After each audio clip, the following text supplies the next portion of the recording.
Ravi de vous savoir nombreux devant vos postes téléviseurs pour suivre les informations sur Kinactu Télévision. Mesdames et messieurs, bienvenue à cette édition du journal. Tout de suite, le sommaire. Les relations diplomatiques entre la RDC et la Chine est au beau fixe.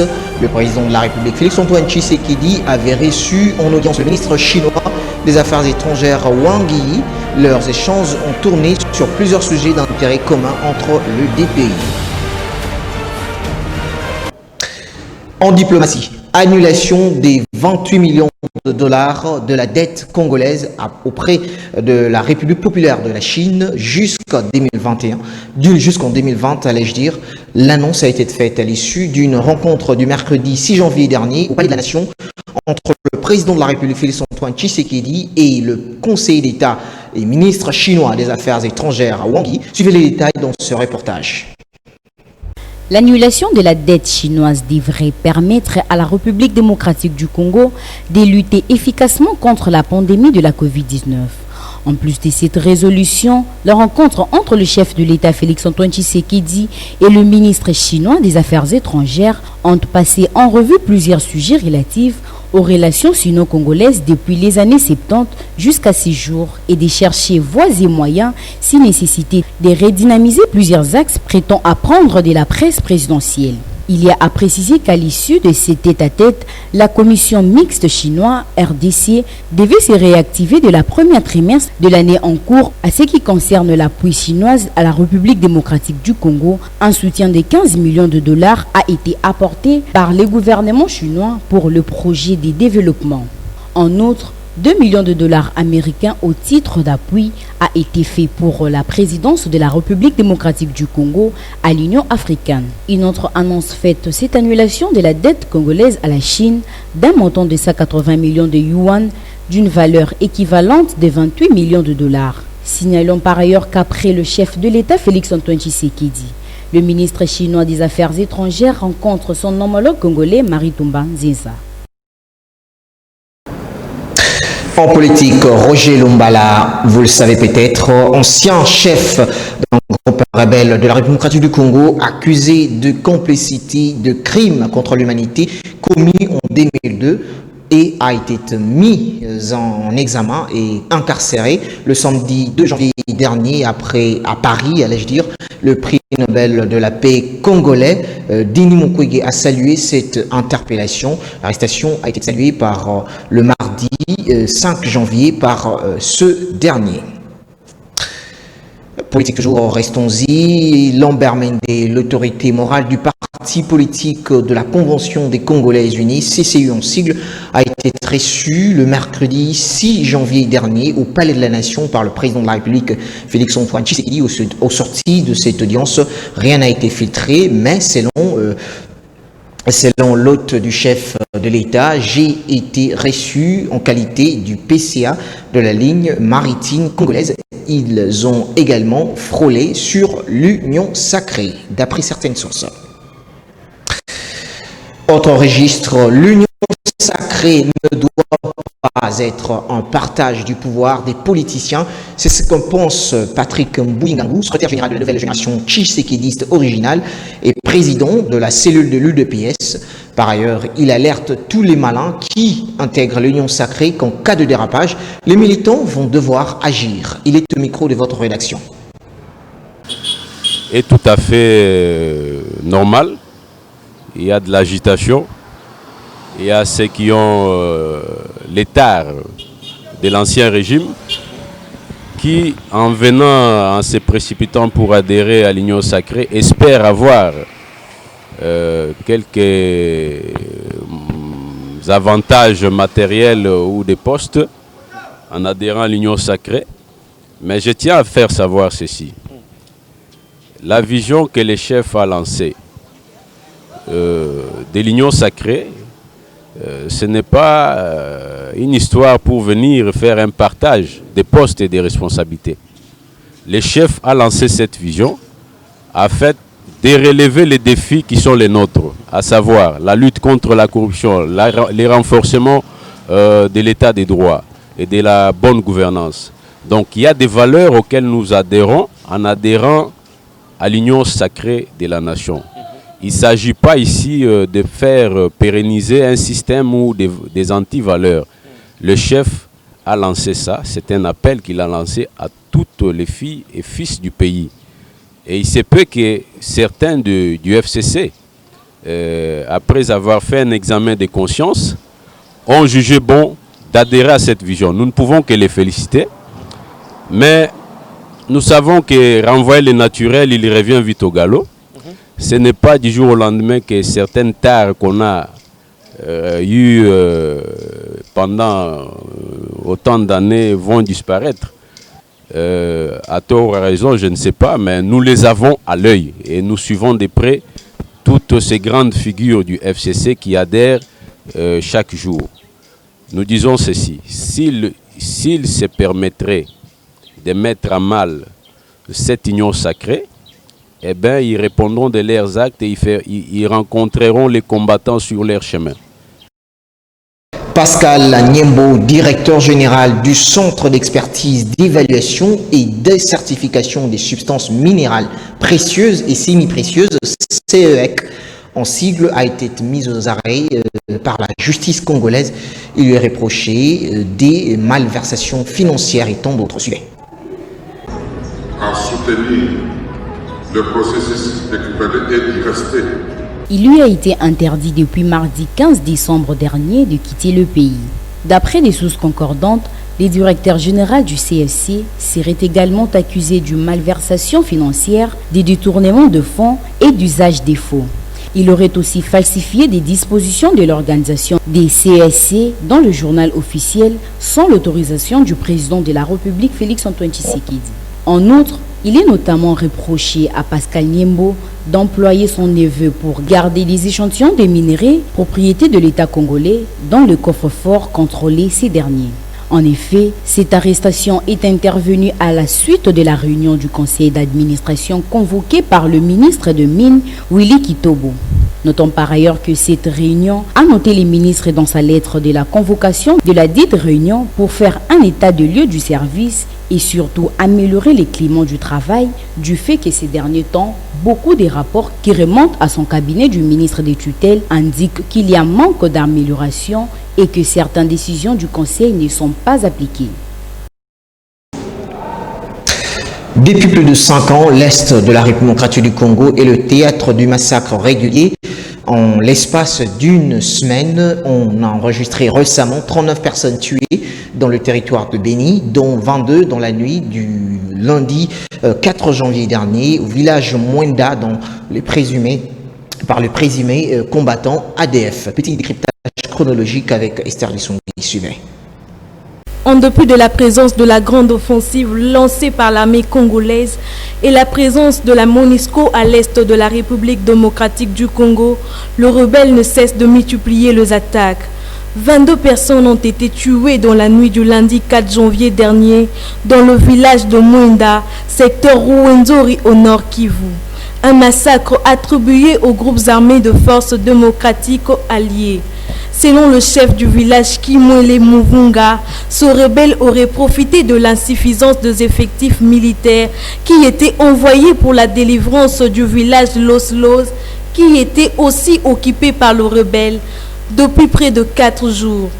Cette nouvelle tuerie intervient après la découverte de 21 autres corps de civils dans ce village de Los Los. Ainsi, pour dénoncer la persistance de l'insécurité qui règne au nord Kivu, de manifestations ont été organisées par le jeunes du mouvement citoyen et c'est du groupe de pression. 2 conducteurs de poids lourds qui transportaient de marchandises de l'Ouganda pour la République démocratique du Congo à travers la route nationale numéro 4 axe Beni-Kasindi ont aussi suspendu leurs activités le mercredi 6 janvier dernier. Ce dernier bilan est le premier pour l'année 2021 qui s'annonce inquiétant pour la population de la contrée. Pour certains observateurs, il s'agit tout simplement de l'incapacité de l'État à pouvoir garantir la sécurité de la population et leurs biens. En plus de l'insécurité, l'Est de la République démocratique du Congo connaît aussi de naufrages meurtriers. Le cas est celui qui date du mercredi 6 janvier sur le lac Kivu. 3 personnes ont perdu la vie après ce naufrage d'une embarcation de fortune au niveau de la localité de Nyabiré. À ce jour, près de 10 passagers seraient encore portés disparus. Suivez ce commentaire de votre rédaction. Les accidents sur les espaces lacustres congolais deviennent de plus en plus récurrents à l'intérieur du pays. Le cas est celui qui date du 5 janvier dernier où un navire a fait naufrage sur le lac Kivu. Nous sommes là dans la localité de Luiyi, au sud Kivu. Ayant causé la mort de 3 personnes, l'un des rescapés rencontre l'effet de ces tristes événements. J'étais dans la pirogue qui a chaviré et ce qui s'est passé, c'est qu'aux environs de 19h, quand on quittait Louis, quand nous sommes arrivés à Nyabiré, vers Mouchenyi, le bateau a commencé à chavirer. Il y a eu une forte vague et il y avait de la pluie. On ne savait pas où aller. Le capitaine avait perdu la direction et on était très surchargés. Alors le bateau a perdu l'équilibre. Une situation qui a fait l'objet des promesses de la part des autorités compétentes pour améliorer les conditions des embarquements de voyageurs afin de réduire des risques des naufrages qui surviennent fréquemment. Le président de la République était ici en avril de l'année dernière quand il y avait eu un autre naufrage au centre de Mukwinja. Il avait promis à la population qu'il allait construire un port et apporter des bateaux modernes qui aideraient les gens à voyager facilement. Mais ça va déjà faire 1 année et rien n'est fait. Le gouvernement ne nous répond pas et nous continuons à lancer un cri d'alarme. Signalons que ces phénomènes n'est pas une exclusivité de la province du Sud Kivu. Bien d'autres provinces, à l'instar de l'espace Kasaï, connaissent le même sort, comme fut le cas du naufrage dans la rivière Lumbembe au Kasaï. À l'international, juste après la certification de la victoire de Joe Biden, l'aumônier du Sénat Barry Black a déploré la profanation du Capitole des États-Unis, l'effusion de sang innocent, la perte des vies humaines et le bourbier de dysfonctionnement qui menace la démocratie américaine. C'est une des premières dans l'histoire des États-Unis. L'on évoque des crises post-électorales qui persistent. Des élections qui connaissent la victoire de Joe Biden, des élections contestées par le président sortant Donald Trump, qui, avec une branche du courant républicain, continue pour ce qu'il considère de combat pour garantir que seuls les votes légaux soient comptés. C'est ce qui justifie l'invasion du Capitole, chambre de représentants, par des supporters du président Trump, une invasion à la base des 4 morts et plusieurs blessés. Soutenue plus tôt par le président sortant, cette prise d'assaut des militants Trump intervient pour empêcher les élus américains de confirmer la victoire de Joe Biden. We're going to walk down Pennsylvania Avenue. I love Pennsylvania Avenue. And we're going to the Capitol. Nous allons marcher sur Pennsylvania Avenue, nous allons au Capitole, nous allons reprendre notre pays. Madam Speaker, members of Congress. Les échauffourées ayant mis en insécurité les élus présents, scène que le président élu déplore et appelle le président Donald Trump à y mettre terme. Notre démocratie subit un assaut sans précédent, déclare Joe Biden. Il appelle lui aussi le président à y mettre un terme. Le président Trump invita ensuite ses partisans à rentrer chez eux, mais affirme que l'élection était frauduleuse. Malgré cela, le président du Sénat confirme le fait que le démocrate a remporté les scrutins présidentiels. Let's get back to work. Signalons qu'un couvre-feu a été déclaré dans la région où se trouve le Capitole. Des soldats ont été dispersés pour patrouiller toute la circonférence des chambres de représentants américains. En sport, 33 joueurs, c'est le nombre des sélectionnés de Léopard version Chan. La liste est composée par Jean-Florent Ibenge Ikwangé pour disputer le championnat d'Afrique des Nations devant se tenir au Cameroun en 2021. A été publié le mercredi 6 janvier dernier.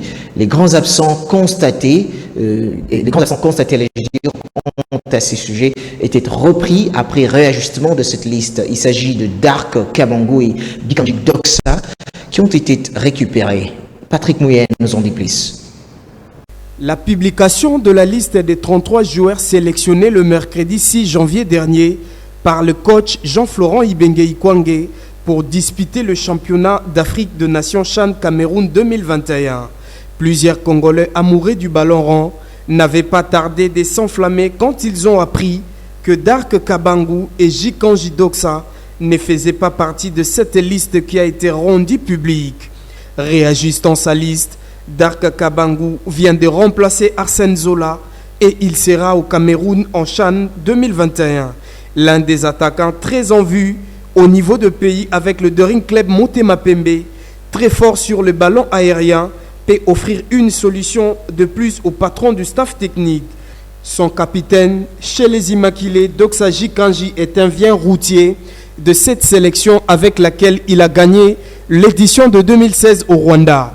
Pour l'heure, le regroupement est prévu ce jeudi 7 janvier à l'hôtel Béatrice de Kinshasa avant le départ pour Dar es Salaam. Le vendredi 8 janvier, enfin de peaufiner le préparatif. Les fauves congolais vont se frotter au Taifa Stars de Tanzanie, qualifié également pour cette 6e édition CHAN en amical.